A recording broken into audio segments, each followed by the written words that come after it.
Titan, principal satellite de Saturne, est également la deuxième plus grande lune du système solaire après Ganymède, qui orbite autour de Jupiter. Unique en son genre, Titan possède des nuages et une atmosphère dense, similaire à celle d'une planète. Mais ce qui la rend vraiment captivante, c'est qu'elle pourrait offrir des indices sur l'origine de la vie sur Terre. Pour savoir si ce type de contenu vous plaît, nous vous invitons à cliquer sur « J'aime » et à vous abonner à la chaîne. Votre soutien est essentiel, et nous vous en remercions. Les chercheurs estiment que les conditions sur Titan pourraient s'apparenter à celles qui régnaient sur la Terre primitive. Cependant, une différence clé subsiste. La Terre, plus proche du Soleil, a toujours été plus chaude. Titan est enveloppé d'une épaisse brume orangée qui a longtemps dissimulé sa surface au regard des astronomes jusqu'à l'arrivée de la mission Cassini en 2004. Grâce à cette mission, nous savons désormais que l'atmosphère de Titan atteint une altitude proche de 600 km, surpassant très largement celle de notre propre planète. Ce qui rend cette atmosphère particulièrement intéressante, c'est qu'elle regorge de composés organiques. Sur Terre, la découverte de tels composés serait perçue comme un fort indicateur de la présence de vie. L'atmosphère de Titan est principalement constituée d'azote, auquel s'ajoute une faible proportion de méthane et d'autres composés organiques, formés lorsque le méthane est décomposé par la lumière solaire. Mais une question demeure, si le méthane est constamment détruit par la lumière du Soleil, comment se renouvelle-t-il sans cesse dans l'atmosphère? Sur Terre, la régénération du méthane est assurée par des organismes vivants, pour qui il s'agit d'un sous-produit métabolique. Peut-on alors envisager que Titan abrite une forme de vie? Cette lune lointaine n'est pas le lieu idéal pour envisager une installation. Les températures y sont si basses que l'eau liquide ne peut exister à sa surface. Pourtant, Titan abrite des rivières, des mers et des lacs d'hydrocarbures liquides, principalement d'éthane et de méthane. Certains de ces bassins sont profonds de plusieurs centaines de mètres et s'étendent sur des centaines de kilomètres. Sous son épaisse croûte, on trouve un océan liquide, composé majoritairement d'eau et non de méthane.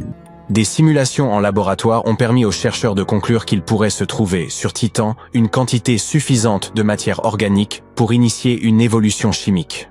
Celle-ci s'apparenterait au processus ayant conduit à l'apparition de la vie terrestre. Toutefois, cela nécessiterait que l'eau liquide soit présente sur la Lune pendant des périodes bien plus longues que ce que nous avons observé. Malgré tout, cela pourrait dénoter l'existence d'un océan d'eau liquide sous l'épaisse couche glacée de Titan. Si cette hypothèse est correcte, l'océan souterrain de Titan pourrait héberger des formes de vie comparables à celles que nous connaissons. Par ailleurs, ces lacs et mers d'hydrocarbures pourraient abriter des formes de vie fondées sur une chimie radicalement différente. Cependant, il est aussi possible que Titan soit totalement stérile, car sa surface glaciale, avec des températures avoisinant les -180 degrés, est extrêmement inhospitalière. Une théorie propose qu'un impact de météorite, survenu il y a des milliards d'années, aurait pu générer assez de chaleur pour maintenir de l'eau liquide pendant quelques siècles ou millénaires.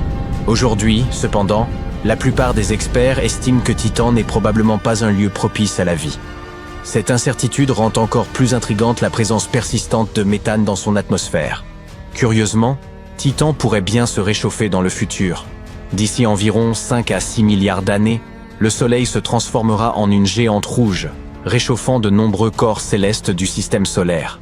À ce moment, la température de Titan pourrait atteindre environ -70 degrés, assez pour que des océans stables composés d'un mélange d'eau et d'ammoniac se forment à sa surface.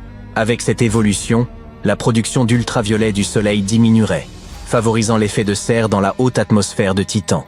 Ces conditions pourraient perdurer plusieurs centaines de millions d'années, offrant un environnement propice à l'apparition de formes de vie exotiques. Ce laps de temps a été suffisant pour permettre à la vie d'émerger sur Terre. Cependant, la présence d'ammoniac sur Titan pourrait ralentir les réactions chimiques nécessaires, constituant un obstacle potentiel à l'apparition de la vie. Il n'est pas improbable que nous découvrions de la vie au-delà de la Terre d'ici 2035, et nul besoin de voyager vers une galaxie lointaine, très lointaine. Notre voie lactée regorge d'environnements propices. Ne vous emballez pas trop cependant, il s'agira probablement de microbes ou de marqueurs chimiques, et non de petits hommes verts, comme dans les films hollywoodiens. Néanmoins, la découverte de traces de vie changerait profondément la perception que nous avons de notre place dans l'univers. Le télescope spatial Kepler de la NASA a fait une découverte incroyable. Presque chaque étoile possède des planètes, et beaucoup d'entre elles pourraient être habitables. Les planètes telluriques comme la Terre et Mars sont même plus répandues dans notre galaxie que les géantes gazeuses comme Saturne et Jupiter. De plus, nous savons déjà que notre galaxie est très riche en eau. Il y en a dans les nuages interstellaires où se forment les étoiles et les planètes, dans les disques de débris autour d'autres étoiles, dans les comètes, absolument partout. Cependant, trouver la vie elle-même reste une tâche ardue. Idéalement, il faudrait atterrir sur chaque planète et vérifier littéralement sous chaque pierre. Mais grâce à des recherches récentes, nous pouvons au moins concentrer nos efforts sur les mondes potentiellement habitables. Le télescope spatial James Webb, un dispositif ultra puissant lancé en 2021, est à l'œuvre. Il examine les atmosphères des super-terres proches, des planètes rocheuses légèrement plus grandes que la nôtre, et recherche des gaz associés à la vie. Des composés chimiques qui ne peuvent être produits que par des êtres vivants. Et des indices ont déjà été trouvés. Des traces d'un tel composé ont par exemple été détectées sur une planète du nom de K2-18b.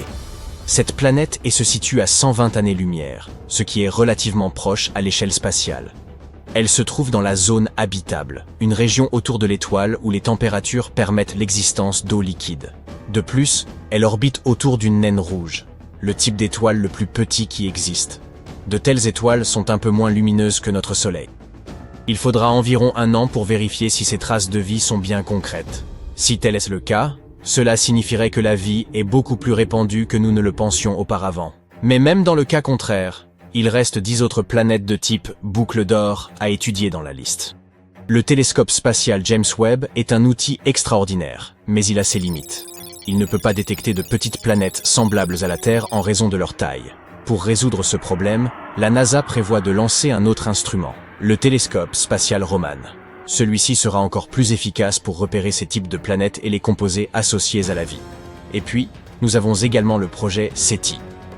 SETI qui signifie Search for Extraterrestrial Intelligence, ou Recherche d'intelligence extraterrestre, est en quête de signes de vie extraterrestres depuis les années 80.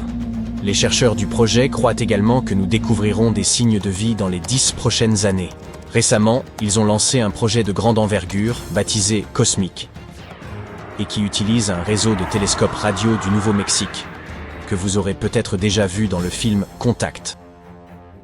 COSMIC permet aux scientifiques d'écouter simultanément des centaines de milliers, voire des millions, de systèmes stellaires. Les télescopes scrutent le ciel et analysent les données en temps réel. Si des signaux intéressants sont détectés, les scientifiques peuvent les examiner immédiatement, au lieu d'attendre des semaines, voire des mois. Ces signaux sont souvent soudains et très brefs, mais COSMIC peut détecter même les plus courts, qui ne durent que quelques nanosecondes.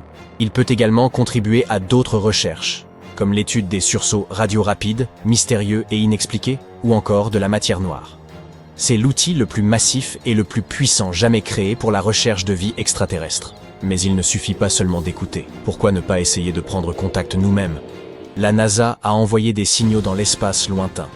En 2002, leur Deep Space Network a émis un signal en direction de la sonde Pioneer 10. Sur son trajet, le signal a rencontré un obstacle, une naine blanche située à 27 années-lumière de la Terre. Si une planète orbite autour de cette étoile, le signal pourrait également l'avoir atteinte. Et si des formes de vie intelligentes y existent, nous pourrions recevoir une réponse d'ici 2029. Le DSN continue d'envoyer de puissantes transmissions dans l'espace. Au cours des 3 prochains siècles, ces signaux croiseront 222 étoiles.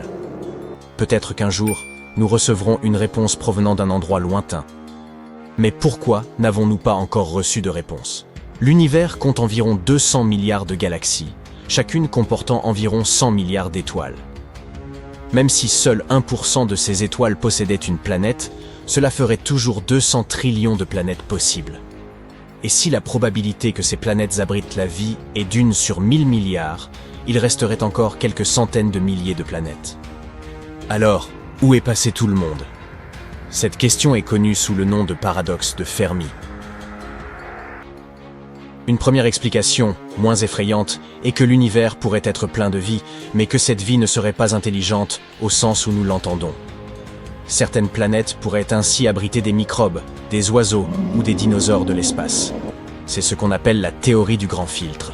Elle suggère qu'il existerait des paliers que la vie doit surmonter pour devenir intelligente. Et peut-être que ces autres espèces ne les ont tout simplement pas encore franchies. Réfléchissez-y. La vie sur Terre a commencé dans l'océan, a évolué pour ramper sur Terre, s'est diversifié en de nombreuses formes, a traversé 5 extinctions massives, évolué de nouveau, et finalement conduit à l'apparition des êtres humains. Nous avons bâti des sociétés, développé des systèmes de santé, et ce n'est qu'à ce stade que nous avons commencé à rechercher d'autres formes de vie. Une autre théorie, appelée l'hypothèse du goulet gaïen d'étranglement, suggère une idée similaire. Bien qu'il ne soit peut-être pas si compliqué pour une vie rudimentaire de débuter, il est incroyablement difficile pour cette vie de survivre et de prospérer sur de longues périodes.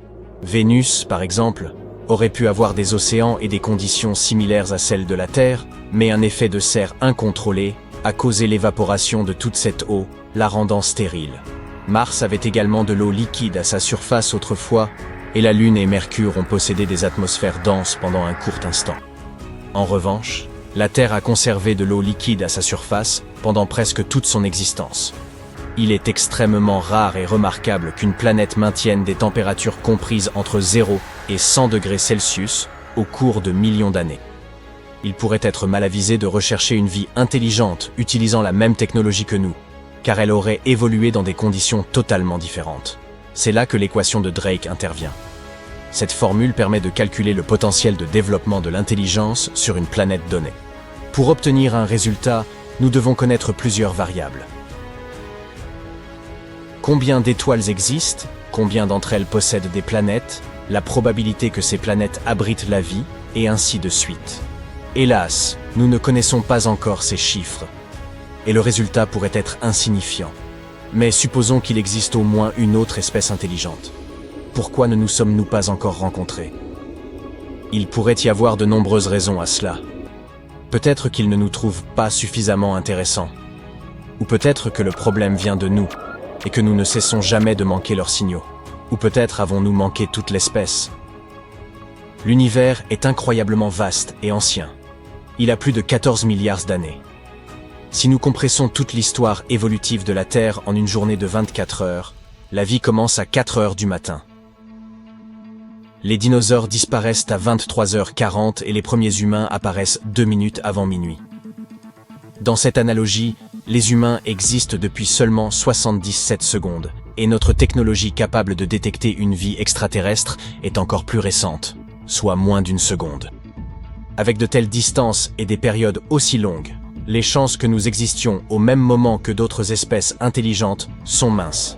Si leur civilisation n'a duré que quelques millénaires, nous pourrions facilement les manquer complètement.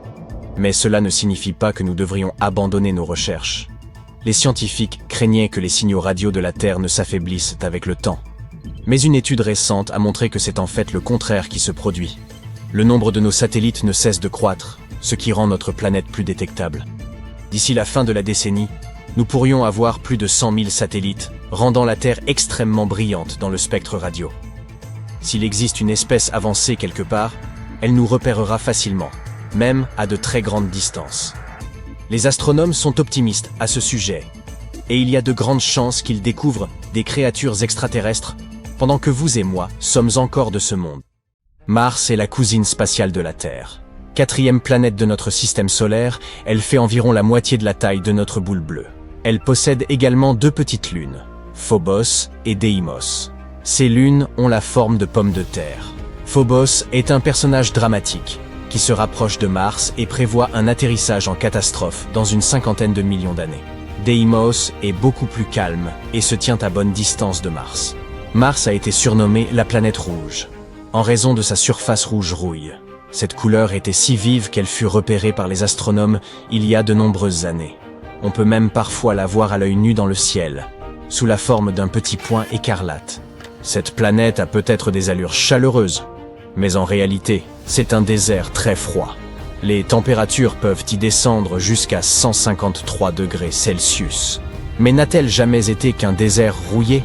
En fait, non. Les scientifiques pensent qu'il y a bien longtemps, cette planète était peut-être semblable à la nôtre. Voici Curiosity, le rover détective du Jet Propulsion Laboratory de la NASA. Les scientifiques veulent à coup savoir sur le climat, le paysage et les autres caractéristiques de la planète. Curiosity est un robot de la taille d'une voiture. Il pèse environ 900 kg. Il a entamé son voyage le 26 novembre 2011 et il a réussi à se poser sur Mars le 6 août 2012. À l'origine, la mission de Curiosity devait durer 2 ans, mais elle se poursuit encore aujourd'hui. Curiosity est en fait un laboratoire spatial sur roues. Il est équipé de caméras, de spectromètres, de détecteurs de radiation et de capteurs pour étudier l'environnement martien. En se déplaçant, Curiosity rembobine l'histoire de Mars. Au cours de sa mission, notre rover a découvert quelque chose d'incroyable. Des traces de lacs et de rivières datant d'une époque lointaine. L'endroit préféré de Curiosity pour s'amuser est le cratère Gale. Il s'agit d'une oasis martienne préhistorique où l'on pense qu'il y avait jadis de l'eau. Il y a une énorme montagne au milieu, le mont Sharp. Cet endroit est plus haut que 10 tours Eiffel empilées les unes sur les autres. Il contient des couches de roches qui renferment tout un tas de secrets. Récemment, les scientifiques ont repéré quelque chose de formidable en étudiant les données de Curiosity. Des fissures de boue. Qu'y a-t-il de si surprenant? Il ne s'agit pas de n'importe quelle fissure. Ce sont des messages du passé. Elles signifient que le sol martien s'humidifiait puis s'asséchait alternativement. Lors des phases de séchage, la boue du sol se rétrécissait et se fissurait, créant ces jonctions en forme de T. Il semblerait d'ailleurs que le sol martien ait connu plusieurs cycles d'humidité et de sécheresse. Cela se serait produit jusqu'à 10 fois. Ainsi, les jonctions ont pris la forme de fissures en forme de I. Lorsqu'un groupe de fissures en forme de I s'assemble, elles forment un motif super cool, quelque chose comme un patchwork d'hexagones. On dirait des nids d'abeilles ou la peau d'un dragon. Chacun de ces hexagones a la taille d'un bonbon. Des cycles similaires se sont produits sur Terre, et ils sont liés à l'apparition de la vie. Lorsque l'eau s'assèche, elle laisse derrière elle des substances concentrées qui sont propices aux réactions chimiques. Et ces réactions pourraient être celles qui donnent le coup d'envoi biologique. Ces hexagones existent depuis très longtemps, des milliards d'années.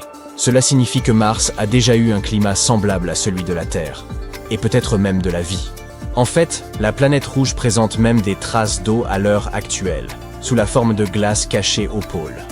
Mars possède un pôle nord et un pôle sud qui, comme sur Terre, sont des calottes glaciaires. Imaginez la calotte nord comme une grande crêpe glacée d'environ 1000 km de large. La calotte sud est un peu plus petite, environ 350 km de large. Mais sa couche de glace est plus épaisse, un peu comme une boule de neige dotée d'une solide enveloppe.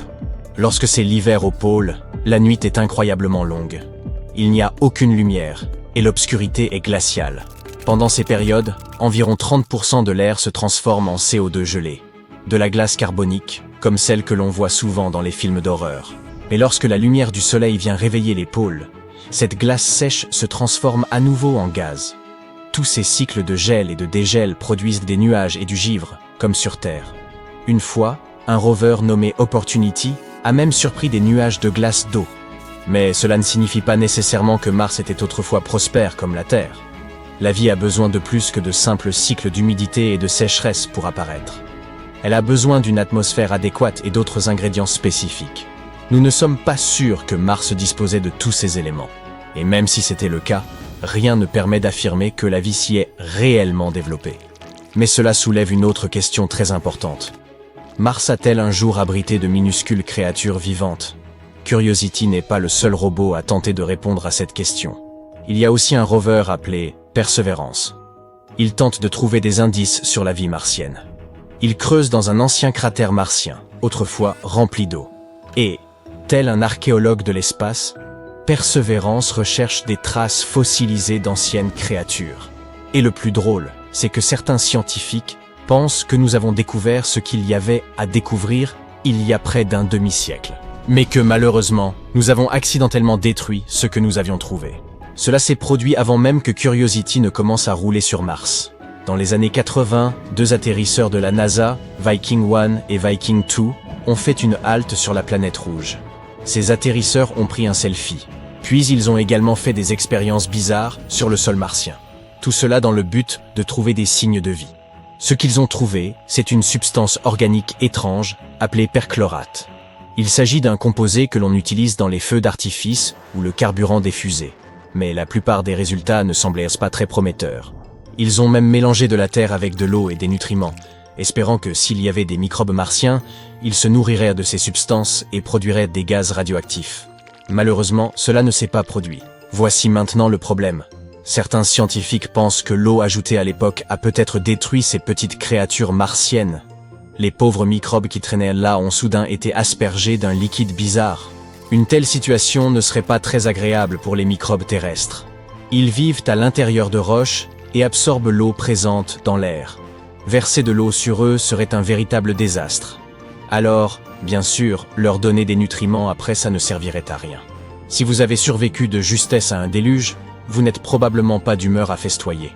Les cellules de ces hypothétiques créatures martiennes contiennent peut-être du peroxyde d'hydrogène, qui leur permettrait de survivre dans un environnement extrême. Si c'est le cas, cela pourrait expliquer les résultats des expériences. Les instruments ont chauffé les échantillons.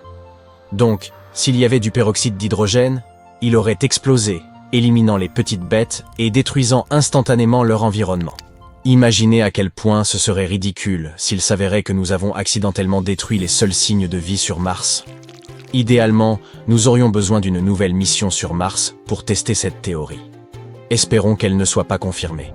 Quoi qu'il en soit, le voyage n'est pas terminé. D'autres missions sont prévues pour Mars, et l'homme pourrait même un jour visiter cette planète. La prochaine mission est le Mars Sample Return. Il s'agit d'un projet collaboratif super cool entre la NASA et l'ESA. Elle s'associe pour ramener des souvenirs de Mars, collectés par le fidèle rover Mars Perseverance de la NASA. Il y aura tout un tas de vaisseaux spatiaux. Ils travailleront ensemble pour ramener ces précieux échantillons martiens. Les échantillons devraient arriver sur Terre au début ou au milieu des années 2030. Mais nous n'allons pas nous arrêter en si bon chemin. Nos missions martiennes sont une sorte d'échauffement pour une aventure encore plus grande. L'exploration des lunes glacées de Saturne et de Jupiter. Ces lunes cachent des océans sous leur surface, et qui sait quels secrets ils recèlent. Mais qu'il s'agisse de Mars, de lunes glacées ou d'autre chose, notre quête de vie extraterrestre se poursuit. En outre, nous commençons lentement à trouver de plus en plus de matériaux organiques sur Mars. Et peut-être qu'un jour, nous trouverons enfin des microbes dans notre système solaire. Espérons-le et restons à l'écoute.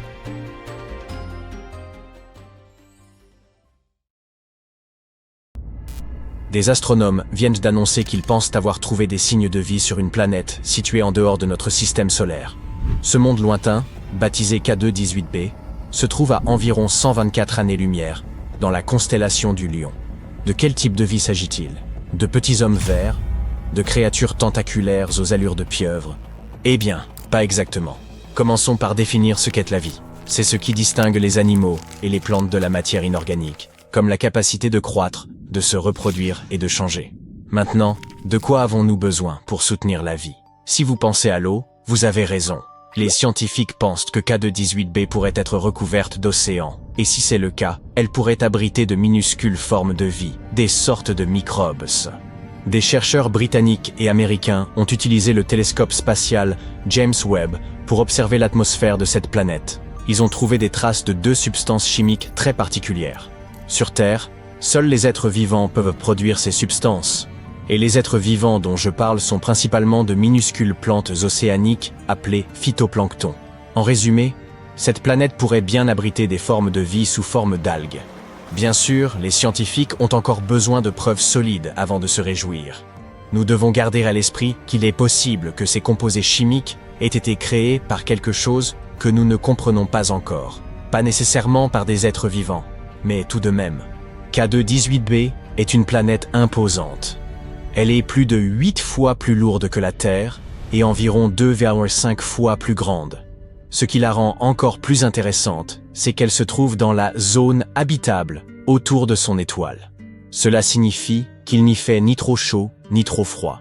Juste ce qu'il faut pour que l'eau liquide puisse exister. Ce qui est essentiel à la vie telle que nous la connaissons.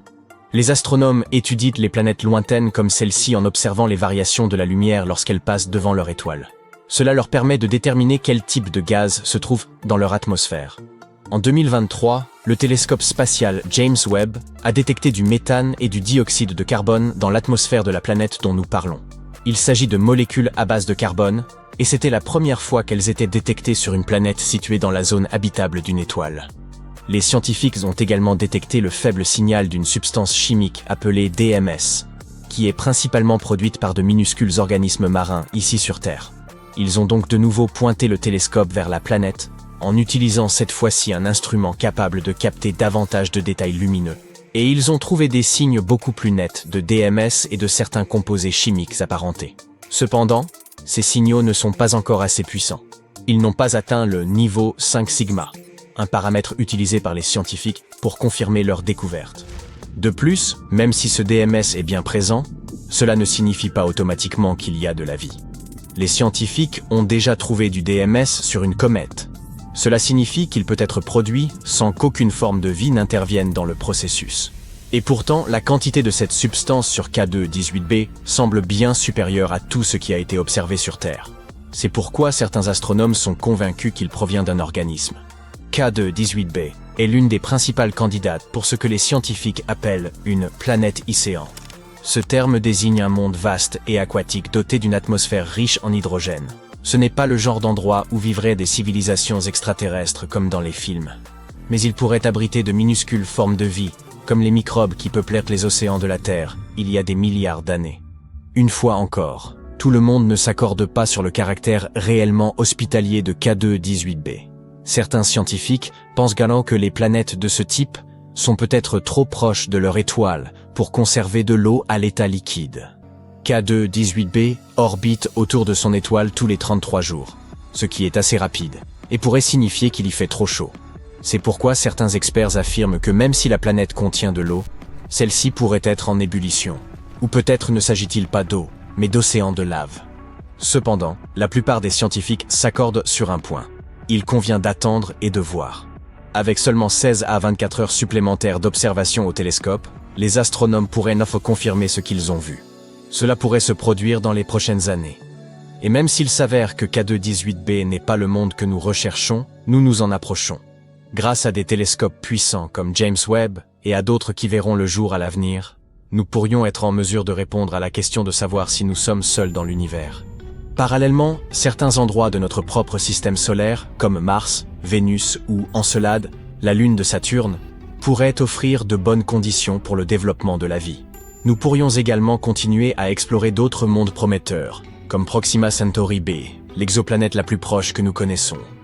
Elle se trouve à seulement 4,25 années-lumière de nous, et orbite autour d'une petite étoile appelée Proxima Centauri, dans sa zone habitable. Cette planète est un peu plus grande que la Terre, ce qui en fait une super-Terre. C'est ainsi que nous appelons les exoplanètes plus grandes que la nôtre, mais beaucoup plus petites que les géantes gazeuses comme Neptune ou Jupiter. Proxima Centauri b est un monde qui se déplace rapidement. Il ne lui faut que 11 jours pour faire le tour de son étoile. Les scientifiques pensent que Proxima Centauri b pourrait avoir une surface rocheuse, ce qui est un signe encourageant pour la présence éventuelle de formes de vie. D'un autre côté, son étoile l'expose à un rayonnement ultraviolet intense. Celui-ci a peut-être déjà détruit son atmosphère, si tant est qu'elle ait jamais existé.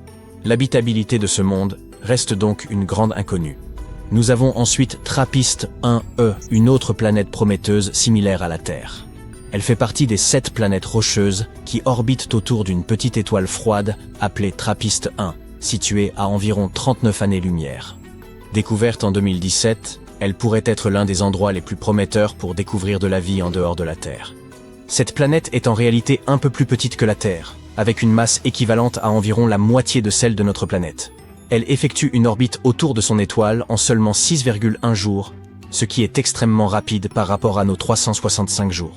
La taille et la densité de la planète suggèrent qu'elle possède une surface rocheuse, ce qui est un autre facteur clé lorsqu'on parle d'habitabilité.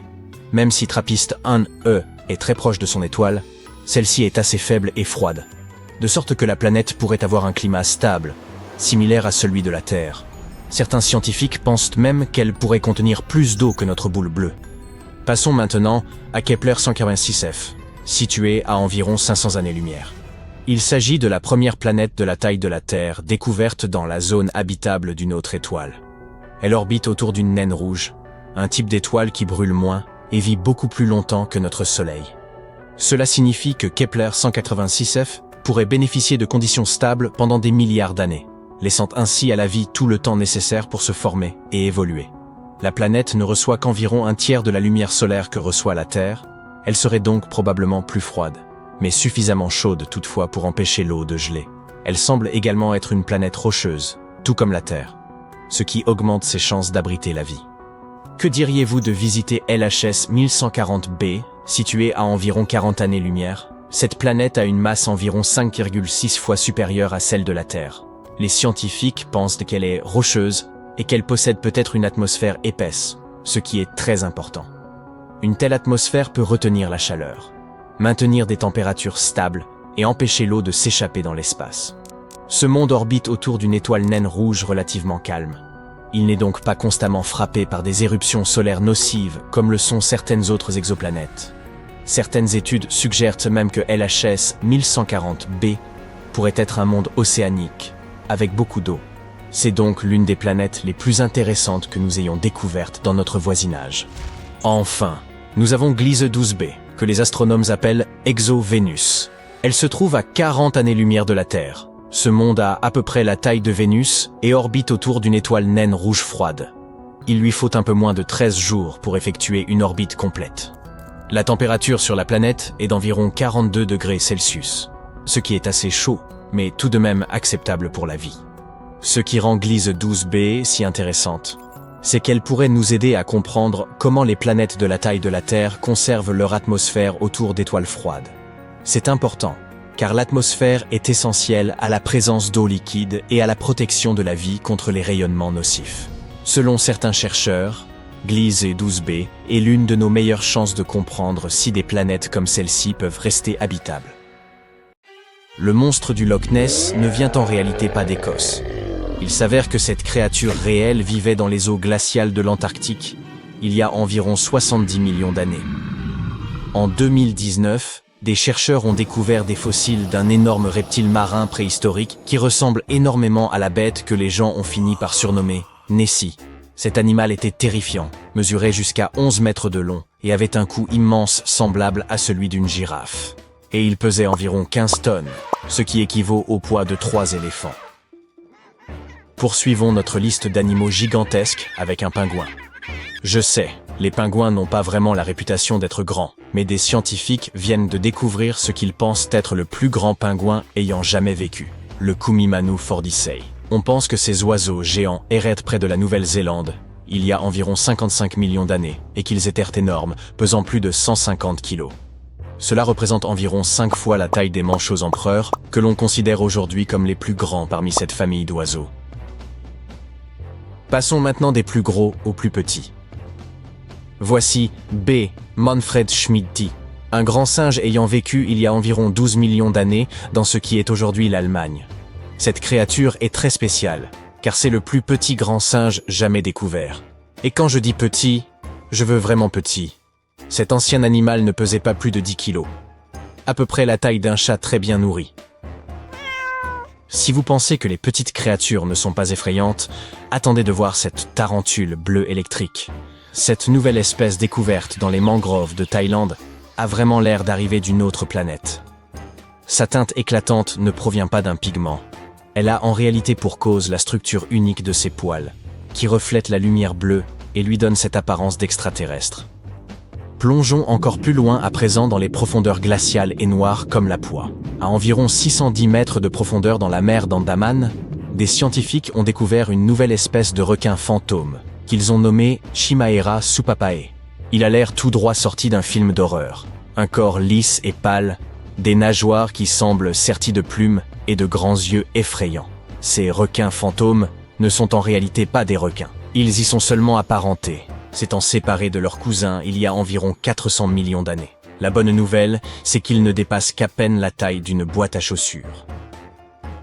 Vous disiez peut-être qu'on avait fait le tour des créatures étranges? Eh bien voici un ancien amphibien du Brésil, scientifiquement connu sous le nom de Carosei. Cette créature géante nouvellement découverte, qui ressemble à un crocodile, vivait pendant la période du Trias, il y a donc plus de 240 millions d'années. Mesurant près de 3 mètres de long, elle possédait une mâchoire puissante, semblable à celle de l'alligator moderne. Cette bête était une vraie survivante. Elle s'était adaptée aux conditions les plus extrêmes que la planète ait jamais connues. L'année dernière, des scientifiques observaient la dense forêt amazonienne de nuit lorsqu'ils sont tombés sur de curieuses araignées oranges qui avaient l'air d'être chaussées de bottes noires. L'équipe a rapidement compris qu'il s'agissait d'un nouveau type d'araignée crabe. Mais non, elles ne ressemblent pas du tout à des crabes. Elles ont simplement reçu ce nom parce que, perchées sur des plantes, ces araignées étendent leurs pattes latéralement, comme des crabes. Saviez-vous que certaines nouvelles espèces portent le nom de célébrités? Par exemple, l'icône hollywoodienne Harrison Ford a maintenant son propre serpent. Découverte au Pérou, l'espèce T. harrisonfordi rend hommage à l'acteur célèbre pour son rôle d'Indiana Jones, un archéologue connu pour sa peur notoire des serpents. Mais contrairement aux vilains serpents des films en question, cette nouvelle espèce est assez modeste en taille, mesurant environ 40 cm de long.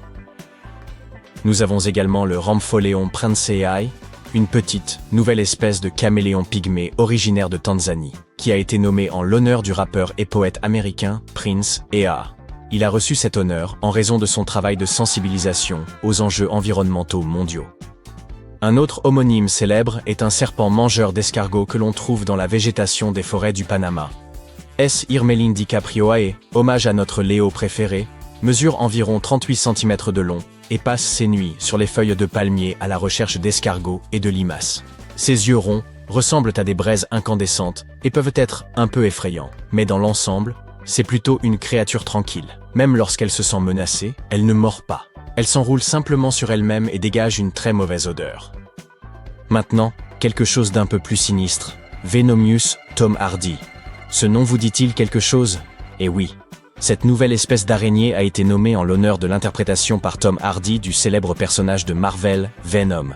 La raison? Les taches noires présentes sur l'abdomen de l'araignée rappelaient aux chercheurs le célèbre anti-héros. La plupart des araignées de cette espèce ont été trouvées en Australie, la nuit, assises sur des toiles complexes dans des zones forestières près de la côte. Lorsqu'on les dérange, ces bestioles effrayantes se cachent souvent dans des creux tapissés de soie de branches d'arbres. Nous avons également quelque chose pour les fans du Seigneur des Anneaux. Dans les eaux vastes et chaudes du fleuve Amazon, des scientifiques viennent de découvrir une nouvelle espèce de pacu. Ce poisson est un parent du terrifiant piranha, avec un régime alimentaire à base de plantes et des dents semblables à celles des humains. Il a été nommé Myloplus sauron, en raison d'une audacieuse marque noire verticale sur le flanc qui rappelait aux chercheurs le symbole de l'œil flamboyant du méchant Sauron de la saga épique de Tolkien.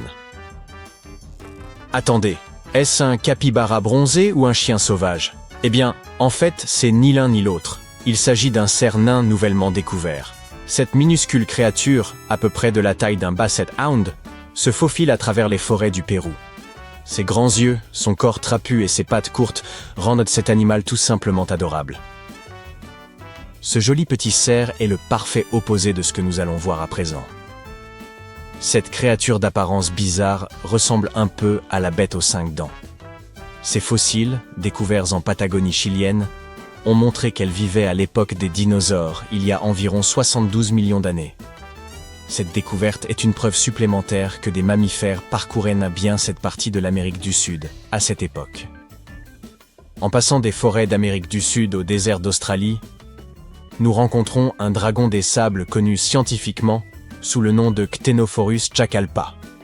Avec sa couleur et son corps long et élancé, ce lézard semble tout droit sorti du film Dune.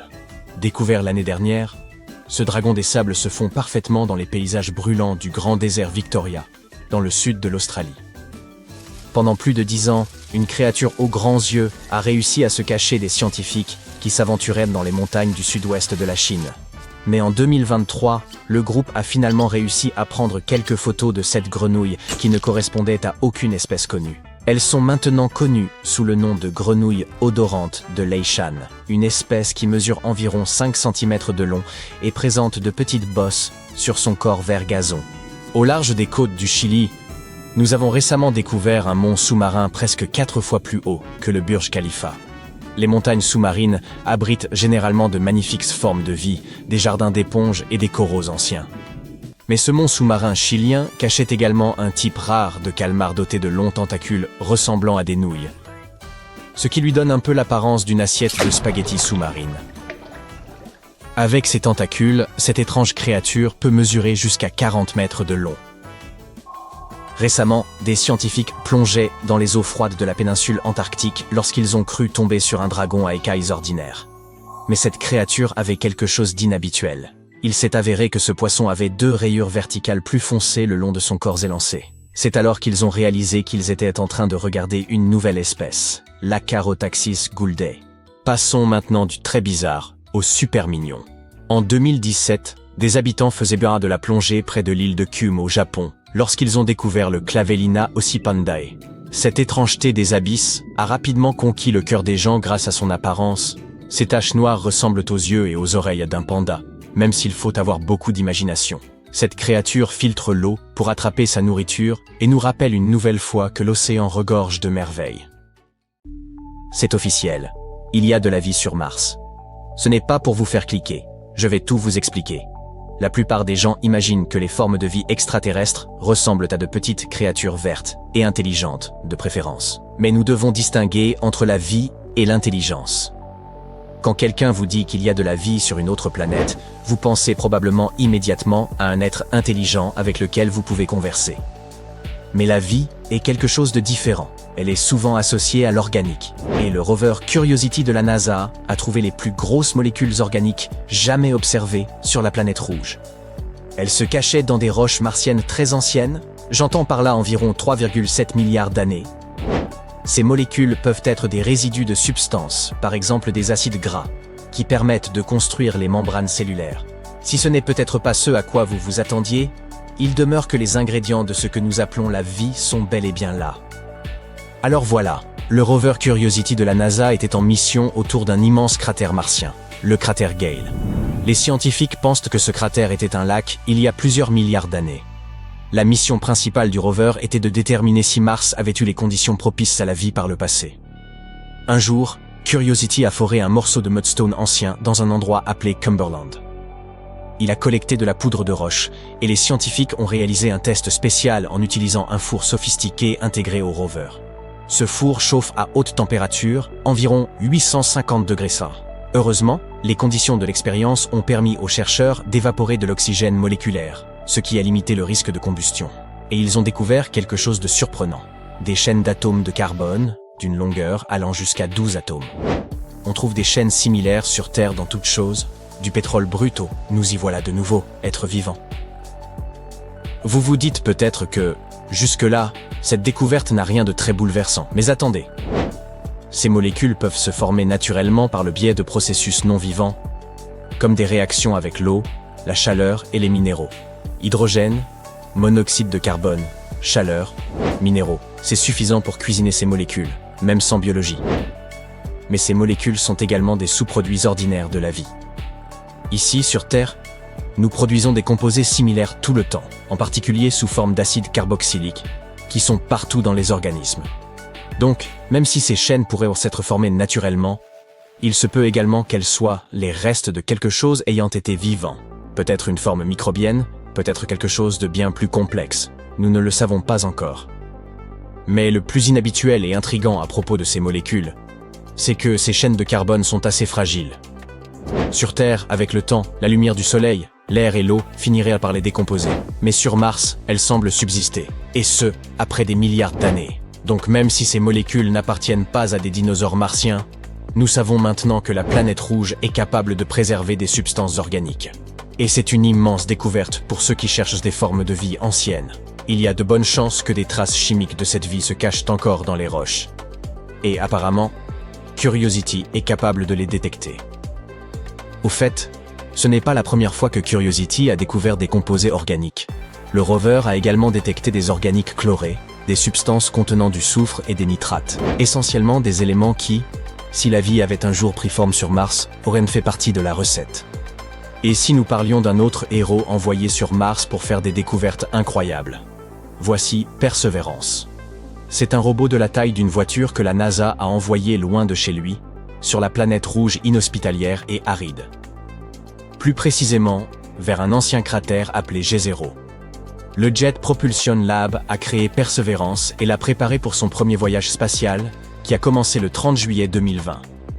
Pendant 7 mois sombres et solitaires, notre robot a voyagé à travers le cosmos. Heureusement, il a réussi à atterrir en toute sécurité sur Mars le 18 février 2021. La NASA a même donné un nom cool à son site d'atterrissage, l'Octavia E. Butler Landing, en hommage à la célèbre écrivaine de science-fiction. Depuis lors, Perseverance s'est activement engagé dans l'exploration de la planète rouge. Le 8 avril 2025, il était en service depuis 1469 jours martiens, que l'on appelle d'ailleurs des sols. Cela correspond à environ 1510 jours terrestres ou un peu plus de 4 ans. Ce rover ressemble beaucoup à son prédécesseur, Curiosity, mais il est équipé de quelques améliorations. Il est littéralement bourré de technologie. 7 instruments scientifiques, 19 caméras et même 2 microphones pour enregistrer les sons de Mars, comme le vent ou le crissement des roues du rover sur les pierres.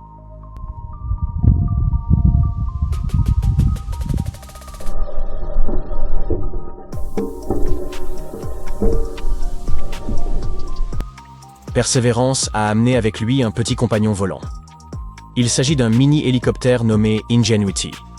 Ingenuity est entré dans l'histoire en réalisant le premier vol motorisé sur une autre planète le 19 avril 2021. Il était censé ne voler que quelques fois, mais il a continué et a effectué 72 vols au total. Malheureusement, le 18 janvier 2024, il a été endommagé lors d'un atterrissage difficile, et la NASA l'a officiellement retiré. Quant à Perseverance, il a de grands objectifs. Il cherche des signes d'une vie ancienne sur Mars, principalement dans les zones où il y avait jadis de l'eau. Dans sa quête, le rover tente de déterminer si la planète rouge possédait des environnements ayant pu être propices à la vie.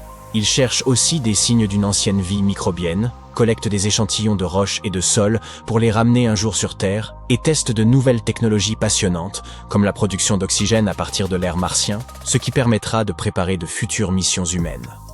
Après avoir atterri dans le cratère G0 en 2021, Perseverance s'est immédiatement mise au travail, commençant par sa première campagne intitulée Crater Floor. Il a conduit vers le sud depuis son site d'atterrissage et a exploré un endroit appelé Seita. Ensuite, il est retourné à Crater Floor Fractured Rough et y a collecté son premier échantillon de roche. Ce n'était que le début de son exploration de Mars. Lors de sa deuxième campagne, Fan Front, le rover s'est dirigé vers un ancien delta où une rivière se jetait autrefois dans le cratère. Perseverance a grimpé une vallée pour examiner des terrains plus élevés, à la recherche d'autres indices sur le passé de la planète rouge. Les troisième et quatrième campagnes, Upper Fan et Margin Unit, consistaient pour le rover à étudier des roches qui pourraient nous en dire plus sur le climat de la planète et sur la possibilité qu'elle ait pu abriter la vie. En décembre 2024, la NASA a commencé à planifier la cinquième campagne de Perseverance, Northern Rim.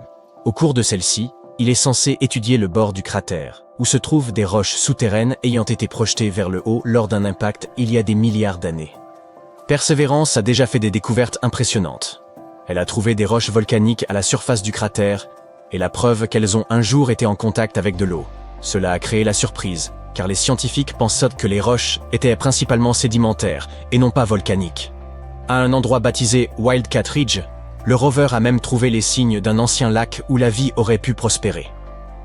Les roches que Perseverance a trouvées sont capables de préserver les signes potentiels d'une vie passée. C'est donc une découverte vraiment importante. Le rover a également découvert que certains des sédiments du delta avaient été déposés par des eaux calmes. Mais plus tard, des inondations massives auraient amené de gros rochers dans le cratère. Cela signifie que le climat de Mars a dû changer au fil du temps. En plus de cela, Perseverance a réalisé quelques expériences intéressantes. L'expérience MOXIE a réussi à produire environ 113 grammes d'oxygène à partir de l'atmosphère martienne. Cela pourrait être très utile pour de futures missions humaines. Le rover a également utilisé ses microphones pour étudier les sons sur Mars. Il s'est avéré que les sons se propagent plus lentement là-bas que sur Terre, et qu'en général, la planète était plus silencieuse. L'outil Pixel du rover a analysé des roches et a trouvé une quantité de minéraux comme de l'olivine, des argiles et des carbonates. Cette découverte a montré que l'eau a toujours joué un rôle majeur dans la formation de Mars. Le radar RIMFAX a également aidé l'équipe à constater que le sol du cratère était constitué de roches solides et de matière volcanique, et que le delta s'était formé dans un environnement calme, semblable à un lac. Dans l'ensemble, Perseverance nous offre une image beaucoup plus claire du passé de Mars. Il découvre des preuves d'activité volcanique, d'eau et d'environnement ayant pu être propices à la vie. Il aide également les scientifiques à recueillir des données cruciales pour de futures missions. En étudiant la géologie, l'atmosphère et le potentiel de vie de la planète, Perseverance prépare le terrain pour de futures explorations et peut-être, un jour, permettre aux humains de marcher sur notre voisine rouge. Qu'est-ce que la zone habitable? Dans ma chambre, c'est sans doute le seul coin encore épargné par les débris de nourriture et les jeux vidéo. Mais en astronomie, cette zone désigne une région autour d'une étoile où la température permet à l'eau de rester liquide. Trop chaude, elle s'évapore. Trop froide, elle gèle. À l'image de la soupe de boucle d'or, cette zone est juste comme il faut pour que de l'eau liquide subsiste, condition essentielle à la vie telle que nous la connaissons. Les 3 ours ne diront pas le contraire. La taille de cette zone dépend directement de la température de l'étoile qu'elle entoure. Toutefois, elle ne garantit en rien la présence de vie. L'atmosphère d'une planète et la protection offerte par son champ magnétique y jouent également un rôle essentiel. Les scientifiques ont déjà identifié plus de 5000 planètes au-delà de notre système solaire, et seules 63 pourraient être propices à une forme de vie comparable à la nôtre. Une véritable loterie cosmique. La bonne nouvelle, c'est que ce principe s'étend aussi aux lunes. Si celles-ci gravitent dans une zone habitable, elles pourraient elles aussi abriter des conditions favorables à la vie. Ce serait un véritable jackpot, 2 oasis pour le prix d'une. Dans notre système solaire, la zone habitable s'étend approximativement entre 129 et 168 millions de kilomètres du Soleil. De toutes les planètes situées dans cette bande, seule la Terre a vu poindre la vie. Mais imaginons un instant que nous puissions rendre toutes les planètes habitables. Commençons par Mercure. Avant toute chose, il faudrait offrir à Mercure une profonde transformation, épaissir son atmosphère, lui fournir un champ magnétique, et l'arroser généreusement d'astéroïdes riches en eau. Bref, c'est l'heure de la terraformation. Étant la planète la plus proche du Soleil, Mercure ne manque certes pas de lumière. En vérité, elle aurait surtout besoin de se rafraîchir. Sa température atteint aujourd'hui les 430 degrés Celsius. Bien trop chaud, comme le ferait remarquer Papa Ours. C'est pourquoi il faudrait déplacer la planète vers une orbite plus clémente, environ 2 fois plus éloignée du Soleil. Grâce à la terraformation et à un climat désormais tempéré, l'eau finirait par apparaître. Et si nous souhaitons un environnement véritablement confortable, nous pourrions bâtir des habitats souterrains, ou bien en surface, à condition de les protéger efficacement contre la chaleur et les radiations. Avec un peu d'ingéniosité, tout est possible. Après tout, des gens vivent en Arizona, n'est-ce pas? Il ne manquerait plus que les terrains de golf.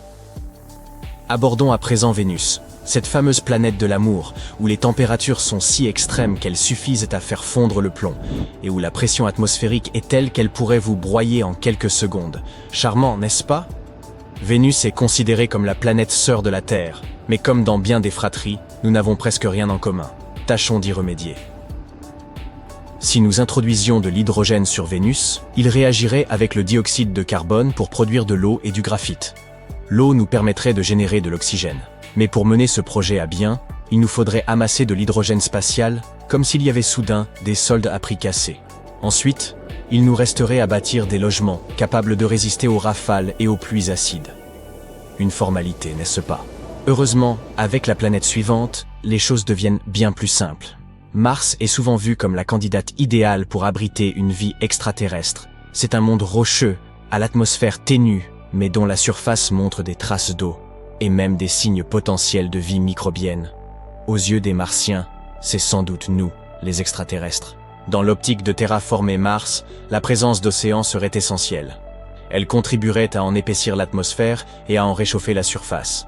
Il ne resterait plus qu'à provoquer une nouvelle pluie d'astéroïdes, ou bien à installer d'immenses miroirs pour réfléchir la lumière solaire et faire fondre les glaces.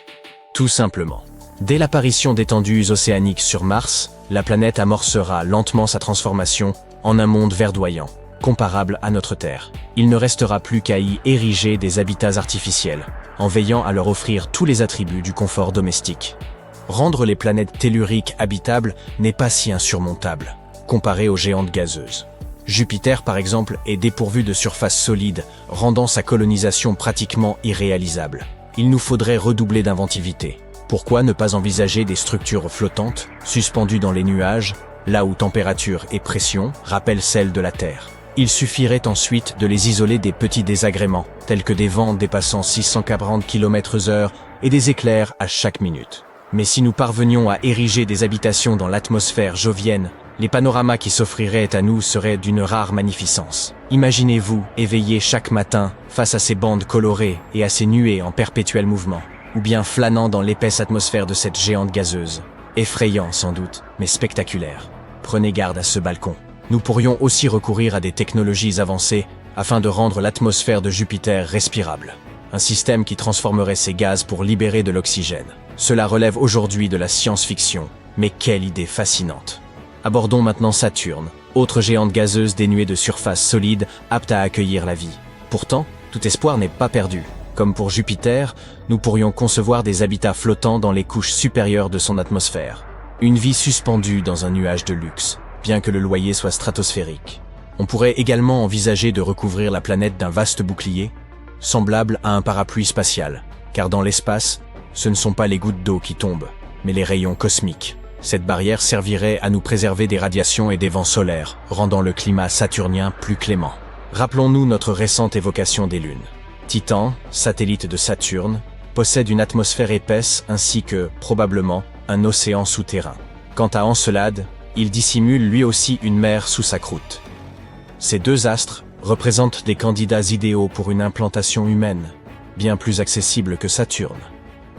Uranus est une géante de glace, composée de fluides denses et froids tels que le méthane, l'ammoniac et l'eau. Sa température de surface avoisinant les -214 degrés témoigne d'un froid extrême. Dès lors, comment pourrions-nous rendre cet environnement habitable? L'une des solutions consisterait à générer un effet de serre contrôlé. Ce phénomène naturel permet, sur Terre, de stabiliser les températures, lorsque ce n'est pas nous qui en sommes à l'origine. Quand la lumière solaire traverse l'atmosphère, une fraction est retenue par les gaz dits à effet de serre, formant une enveloppe thermique autour de la planète. Cela fonctionne, tant que nous ne le perturbons pas. Pour réchauffer une géante glacée telle qu'Uranus, il conviendrait d'amplifier cet effet. Nous pourrions, par exemple, enrichir son atmosphère en gaz appropriés ou concevoir un vaste réseau de miroirs destiné à capter la chaleur solaire. Mais une telle entreprise exigerait une logistique titanesque, sans parler de la précision requise pour en ajuster l'orientation. Il serait sans doute plus raisonnable de s'intéresser aux lunes d'Uranus. Leur surface rocheuse, voire la présence d'océans internes, pourrait en faire des havres propices à la vie, et les panoramas qu'elles offrent sont tout simplement sublimes. Passons maintenant à Neptune, dernière étape de notre périple, une autre géante de glace, dont l'année dure 165 révolutions terrestres. Façonnez d'abord une atmosphère. Celle de Neptune est essentiellement constituée d'hydrogène, d'hélium et de méthane. Pas vraiment idéal. Il nous faudrait y apporter des végétaux ou d'importantes quantités d'oxygène afin de la rendre un tant soit peu respirable. Mais comment ajouter de l'eau à une géante gazeuse? Il faudrait peut-être exploiter la glace présente sur ces lunes, ou bien envisager le transport de vastes quantités d'eau depuis la Terre. Imaginez un groupe de vaisseaux tractant d'immenses réservoirs en direction de Neptune. Et une fois la planète dotée d'une atmosphère respirable et d'eau liquide, il nous faudrait y édifier des habitats. Sans doute une nouvelle cité flottante, car on n'en a jamais trop. Imaginons que, par un miracle, toutes les planètes soient devenues habitables. Que se passerait-il? Cela relancerait sans doute l'exploration et la colonisation spatiale. Des habitations apparaîtraient un peu partout. On pourrait migrer de Mercure à Neptune simplement pour vivre dans un climat plus frais. Davantage de planètes habitables offriraient aux scientifiques l'occasion d'en apprendre davantage sur la Terre. Cela conduirait à de nombreuses découvertes. Et le commerce interplanétaire pourrait commencer. Extraction massive de ressources sur les planètes, les lunes et les astéroïdes. De quoi ravir certains milliardaires.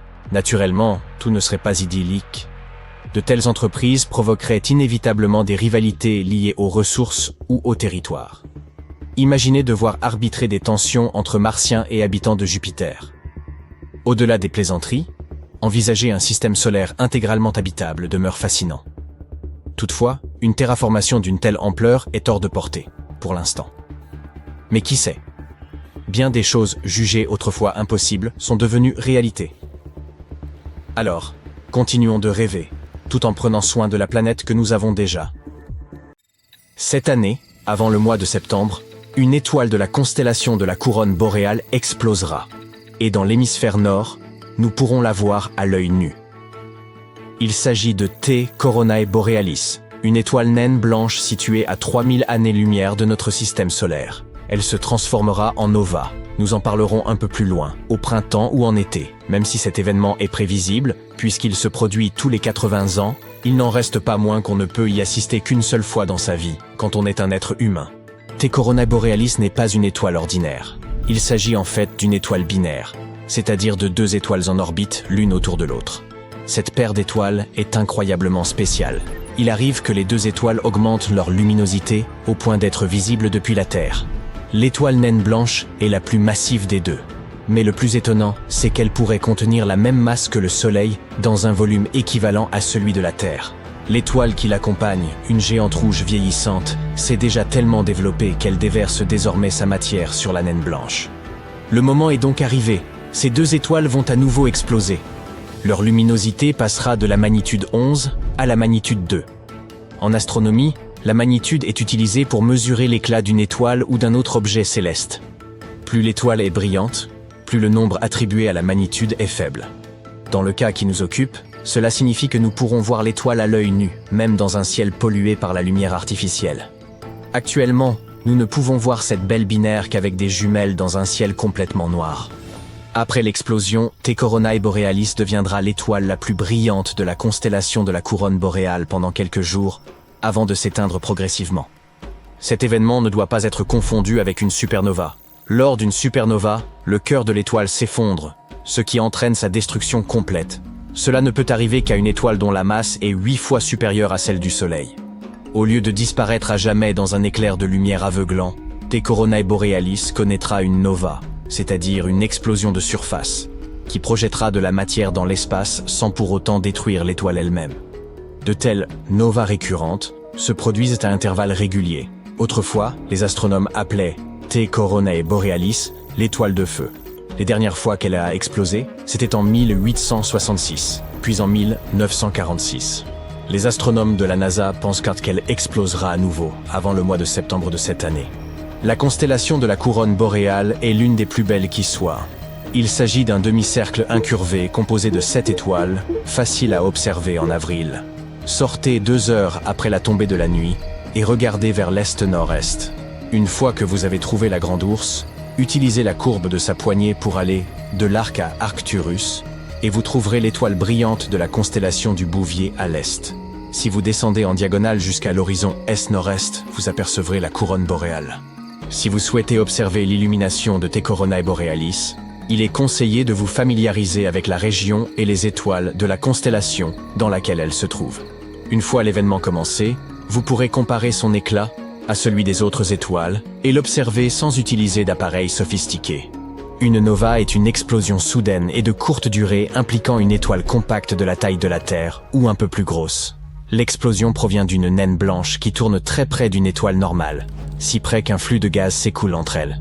Ce gaz commence à s'accumuler jusqu'à former une couche à la surface de la naine blanche. Il atteint alors un stade où il provoque une explosion thermonucléaire incontrôlée. Selon les astronomes, une 50aine de novas se produisent chaque année dans notre galaxie, mais toutes ne sont pas visibles. Le Fermi Gamma Ray Space Telescope de la NASA a observé plusieurs novas ayant eu lieu dans notre voisinage, à l'échelle de l'univers, bien sûr. Ils ont découvert que ces explosions produisaient des rayons gamma. Il s'agit de la forme la plus énergétique de la lumière.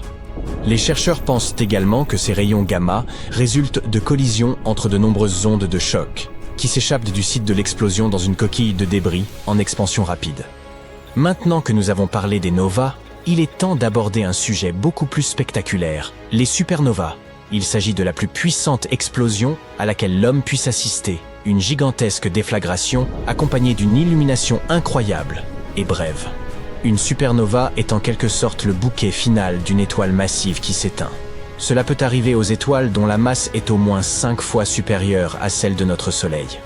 Lorsqu'elles approchent de la fin de leur vie, elles s'éteignent avec un énorme boom. Les étoiles massives brûlent d'incroyables quantités de combustible nucléaire en leur sein, produisant des tonnes d'énergie. Cela donne à leur cœur une chaleur phénoménale. Cette chaleur génère une pression qui empêche ces étoiles de s'effondrer. Mais toute étoile est en équilibre entre deux forces opposées. Sa gravité tente de la comprimer en une boule minuscule et serrée, tandis que le combustible nucléaire, qui brûle au cœur de l'étoile, produit une puissante pression vers l'extérieur. Lorsqu'une étoile géante commence à manquer de combustible, elle commence à se refroidir. La pression diminue et la gravité l'emporte. l'étoile s'effondre. Cet objet énorme, dont la masse est des millions de fois supérieure à celle de la Terre, implose en l'espace de 15 secondes. Il n'est pas étonnant que ce processus rapide produise d'énormes ondes de choc. Elles font éclater les couches extérieures de l'étoile.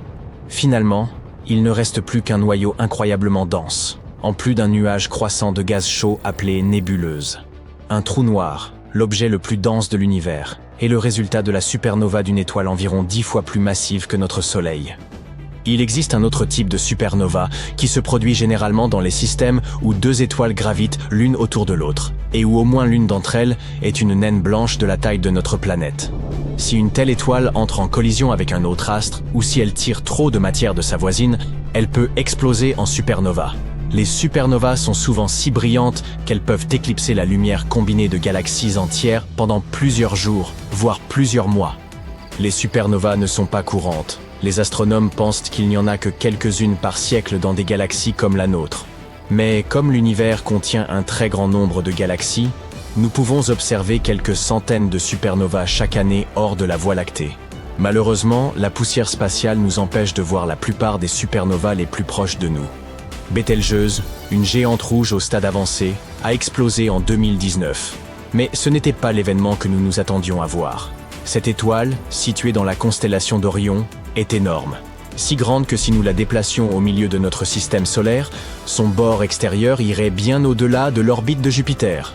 Lorsque Bételgeuse approchera de sa fin, elle explosera en une supernova d'une luminosité stupéfiante, visible sur Terre même pendant la journée. Cette explosion pourrait se produire dès demain ou dans des centaines de milliers d'années.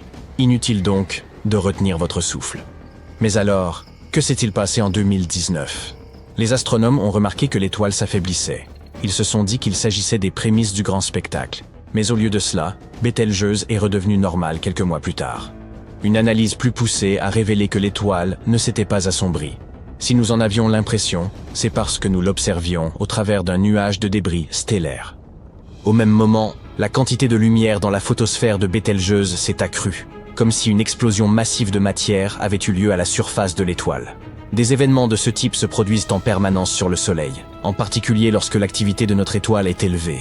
Des morceaux de la surface du Soleil s'en mêlent et se détachent. C'est ce qu'on appelle les éjections de masse coronale. Elles n'endommagent pas notre planète, mais elles peuvent perturber les satellites et les équipements électriques. Pour en revenir à Bételgeuse, nous n'avons jamais vu une éjection de masse aussi importante à la surface d'une étoile.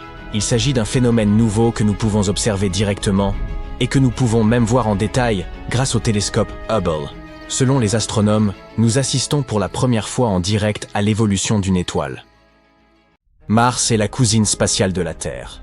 4e planète de notre système solaire, elle fait environ la moitié de la taille de notre boule bleue. Elle possède également 2 petites lunes, Phobos et Deimos. Ces lunes ont la forme de pommes de terre. Phobos est un personnage dramatique qui se rapproche de Mars et prévoit un atterrissage en catastrophe dans une 50aine de millions d'années. Deimos est beaucoup plus calme et se tient à bonne distance de Mars. Mars a été surnommée la planète rouge, en raison de sa surface rouge rouille. Cette couleur était si vive qu'elle fut repérée par les astronomes il y a de nombreuses années. On peut même parfois la voir à l'œil nu dans le ciel, sous la forme d'un petit point écarlate. Cette planète a peut-être des allures chaleureuses, mais en réalité, c'est un désert très froid. Les températures peuvent y descendre jusqu'à 153 degrés Celsius. Mais n'a-t-elle jamais été qu'un désert rouillé ?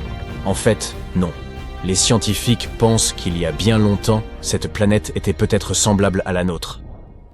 Voici Curiosity, le rover détective du Jet Propulsion Laboratory de la NASA. Les scientifiques veulent à coup savoir sur le climat, le paysage et les autres caractéristiques de la planète. Curiosity est un robot de la taille d'une voiture. Il pèse environ 900 kg. Il a entamé son voyage le 26 novembre 2011 et il a réussi à se poser sur Mars le 6 août 2012. À l'origine, la mission de Curiosity devait durer 2 ans, mais elle se poursuit encore aujourd'hui. Curiosity est en fait un laboratoire spatial sur roues.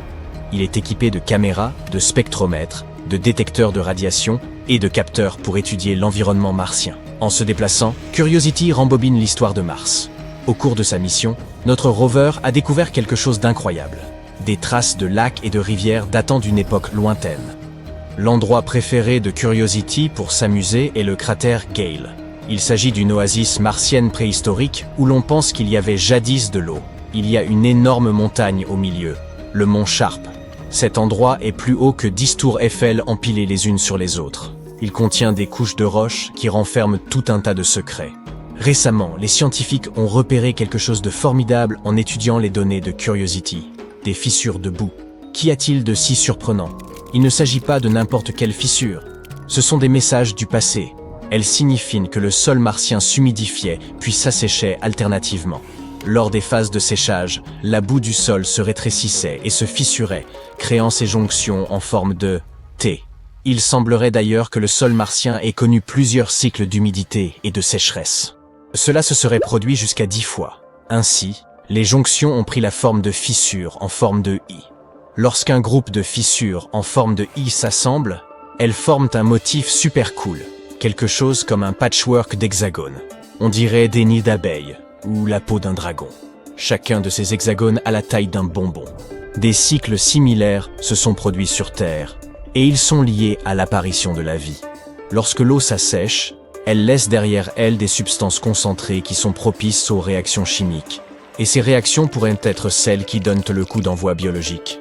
Ces hexagones existent depuis très longtemps, des milliards d'années.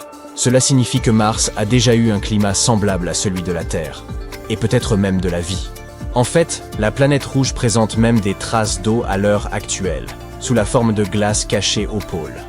Mars possède un pôle nord et un pôle sud qui, comme sur Terre, sont des calottes glaciaires. Imaginez la calotte nord comme une grande crêpe glacée d'environ 1000 km de large. La calotte sud est un peu plus petite, environ 350 km de large. Mais sa couche de glace est plus épaisse, un peu comme une boule de neige dotée d'une solide enveloppe. Lorsque c'est l'hiver au pôle, la nuit est incroyablement longue. Il n'y a aucune lumière, et l'obscurité est glaciale. Pendant ces périodes, environ 30% de l'air se transforme en CO2 gelé, de la glace carbonique, comme celle que l'on voit souvent dans les films d'horreur.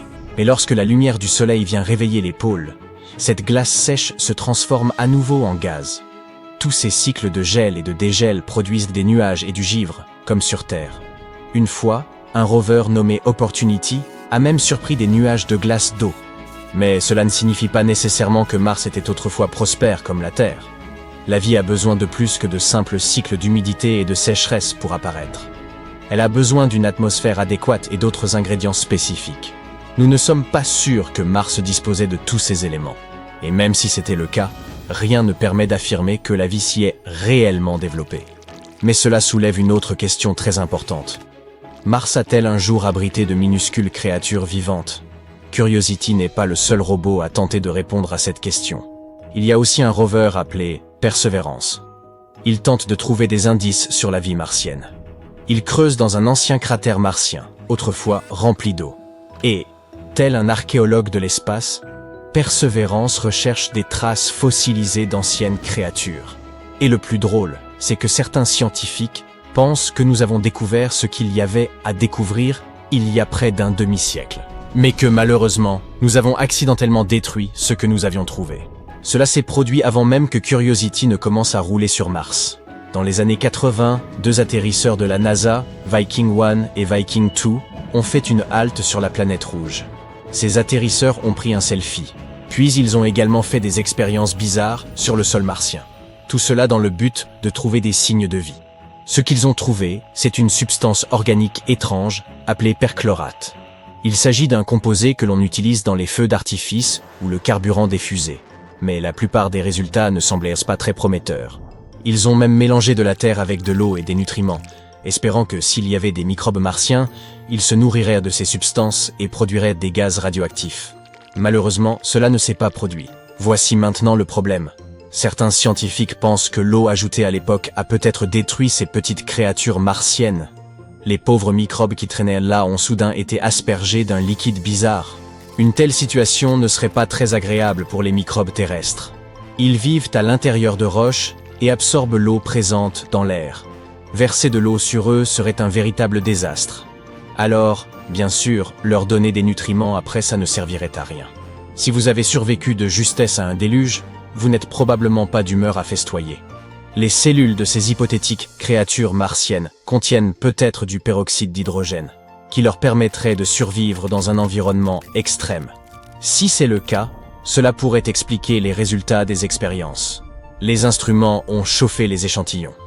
Donc, s'il y avait du peroxyde d'hydrogène, il aurait explosé, éliminant les petites bêtes et détruisant instantanément leur environnement. Imaginez à quel point ce serait ridicule s'il s'avérait que nous avons accidentellement détruit les seuls signes de vie sur Mars. Idéalement, nous aurions besoin d'une nouvelle mission sur Mars pour tester cette théorie. Espérons qu'elle ne soit pas confirmée. Quoi qu'il en soit, le voyage n'est pas terminé. D'autres missions sont prévues pour Mars, et l'homme pourrait même un jour visiter cette planète. La prochaine mission est le Mars Sample Return. Il s'agit d'un projet collaboratif super cool entre la NASA et l'ESA.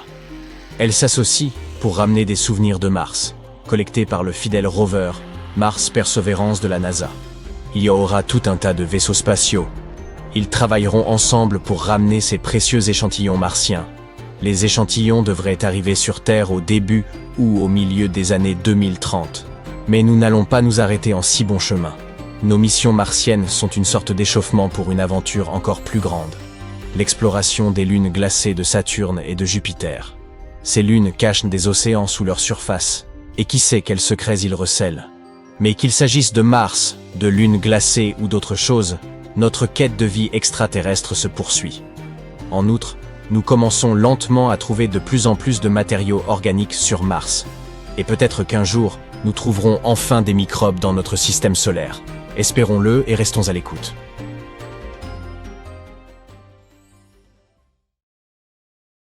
Salut, chers terriens. Si vous pensez que vous êtes ce spécial parce que vous vivez sur la seule planète habitable de l'univers, détrompez-vous. Qu'est-ce qui fait qu'une planète est propice à la vie? Tout un ensemble de facteurs, comme la planète elle-même, ses voisines et l'étoile autour de laquelle elle gravite. Une planète habitable est une planète qui peut accueillir la vie, notamment grâce à l'accès à l'eau, aux sources d'énergie et aux nutriments. La Terre, par exemple, se trouve dans la zone habitable. Elle peut donc avoir de l'eau liquide à sa surface. Mais le fait de se trouver dans cette zone ne signifie pas automatiquement qu'une planète est vraiment habitable. Des niveaux de radiation excessifs, par exemple, peuvent rendre une planète inhabitable, même si elle a la bonne température. En résumé, nous avons besoin d'eau, d'une bonne orbite et d'un ensemble de nutriments d'origine chimique que l'on peut trouver dans le tableau périodique des éléments de Mendeleïev ou dans vos friandises préférées. Regardez cette exoplanète, K2-18b. Le terme exoplanète ne signifie pas qu'elle est exotique, mais simplement qu'elle est située en dehors du système solaire. La plupart des planètes doivent être en orbite autour de quelque chose, à moins qu'il ne s'agisse de planètes vagabondes, c'est-à-dire des objets de la taille d'une planète qui flotte dans l'espace, mais ne tourne pas autour d'une étoile ou d'une naine brune. K2-18b, elle, est en orbite autour d'une naine rouge appelée K2-18. Il ne s'agit pas d'une étoile ordinaire visible à l'œil nu dans le ciel nocturne. Si cette étoile est difficile à observer, c'est en raison de sa faible luminosité. K2-18b est en effet une planète très lointaine. Elle est située à 38 parsecs de la Terre. Un parsec correspond à environ 31 000 milliards de kilomètres. Faites donc le calcul. Un indice, il y a beaucoup de zéros. K2-18b est une sous-Neptune, ce qui signifie que son rayon est inférieur à celui de Neptune. Cependant, elle est beaucoup plus grande que notre humble demeure. Son rayon est environ 2,6 fois plus grand que celui de la Terre. Quant à son poids, K2-18b est bien plus volumineuse que la Terre. Elle est environ 8 fois plus massive. Cette planète met 33 jours à faire le tour de son étoile et reçoit à peu près autant de lumière stellaire que la Terre en reçoit du Soleil. L'intensité lumineuse de cette planète est 1,28 fois supérieure à celle de la Terre, et sa température d'équilibre est de -2 degrés Celsius. Non, cela ne signifie pas que K2-18b ressemble à New York en janvier. Cela nous donne seulement une idée de la température théorique qui y règne. La température d'équilibre planétaire est en fait la température qu'aurait une planète si elle était parfaitement équilibrée en termes de rayonnement. Soit lorsque la quantité de chaleur qui quitte une planète est la même que celle qui y entre. Les billions de kilomètres qui nous en séparent ne sont pas un problème pour les instruments puissants dont nous disposons, tels que le télescope spatial Kepler qui a découvert cette planète et le télescope spatial James Webb qui étudie son atmosphère. En 2019, des scientifiques ont annoncé qu'ils avaient trouvé de la vapeur d'eau dans l'atmosphère de l'exoplanète K2-18b, ce qui a suscité un intérêt considérable pour ce monde insolite. 4 ans plus tard, le télescope James Webb a détecté du dioxyde de carbone et du méthane tourbillonnant dans l'air de cette planète. Le dioxyde de carbone est notre meilleur ami sur Terre. Les humains en ont besoin pour respirer correctement et maintenir le pH de leur sang, et les plantes l'adorent également, car il les aide à produire de l'oxygène grâce à la photosynthèse. Il est évident que nous ne pourrions pas survivre sans lui, sans méthane non plus. Toutefois, ce petit bijou a suscité encore plus d'enthousiasme chez certains scientifiques, qui ont découvert dans son atmosphère des molécules gazeuses de sulfure de diméthyle assez bizarres. En 2023, des scientifiques de l'université de Cambridge ont donc repéré des molécules contenant du carbone, du méthane et du dioxyde de carbone sur K2-18b. Cela pourrait signifier que cette atmosphère riche en hydrogène et de l'eau à sa surface. Il est également possible qu'on y trouve du sulfure de diméthyle, plus simplement nommé DMS. Sur Terre, cette substance est généralement liée à la vie, car elle est habituellement produite par le phytoplancton de nos océans. Le fait que nous ayons détecté des traces de DMS sur K2-18b est comparable à la découverte d'un billet de loto gagnant dans une barre de chocolat cosmique. Ça vous donne des petits frissons, n'est-ce pas? Pourquoi le DMS est-il si important? Il joue un rôle crucial dans le cycle du soufre et influe même sur notre climat en contribuant à la formation des nuages. La présence de DMS sur d'autres planètes pourrait être le signe d'une présence biologique similaire à la nôtre.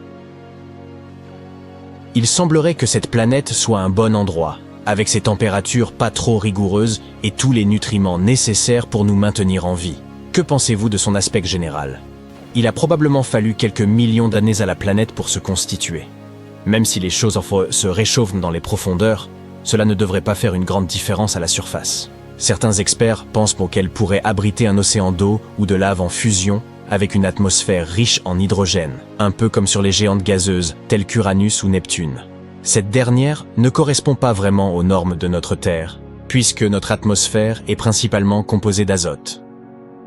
S'il y a un océan, il se trouve probablement sous une épaisse couche de glace et de roches, ce qui pourrait perturber le climat de la planète. Lorsque la température atteint des sommets, la frontière entre l'océan et le ciel s'estompe. Nous ne sommes pas tout à fait sûrs de l'existence d'un océan liquide sur K2-18b. Il est difficile de l'apercevoir de si loin. La taille et le poids de la planète ne suffisent pas à nous éclairer à ce sujet. On se demande donc s'il y a un océan d'eau liquide sur cette planète. Au départ, nous pensions que de l'eau à l'état supercritique était plus probable. Mais de nouvelles observations indiquent qu'il s'agit plutôt d'un océan liquide. Des gaz suspects, des hydrocarbures et de l'ammoniac pourrait y passer de l'air à l'eau s'il s'agit bien d'un océan, ce qui pourrait signifier qu'il n'y a pas de frontière nette entre le ciel et la mer. Mais certains experts estiment qu'un océan de roches en fusion pourrait jouer le même rôle. D'autres pensent qu'une mini-Neptune riche en gaz pourrait également expliquer la situation. Le télescope spatial Hubble a fouiné un peu et a découvert que K2-18b a une atmosphère remplie d'hydrogène. On pense qu'il y a peut-être aussi de la vapeur d'eau, mais c'est encore un peu mystérieux. Apparemment, le télescope James Webb a jeté un coup d'œil et a détecté moins de 0,1% de vapeur d'eau, peut-être parce que la planète a une stratosphère sèche. Quant à l'ammoniac, il est quasiment inexistant dans ce monde lointain. Le méthane et le dioxyde de carbone semblent dominer l'atmosphère avec une proportion d'environ 1%. Mais ne vous attendez pas à voir d'autres oxydes de carbone se mêler à la fête. Leur concentration n'est qu'une supposition à ce stade.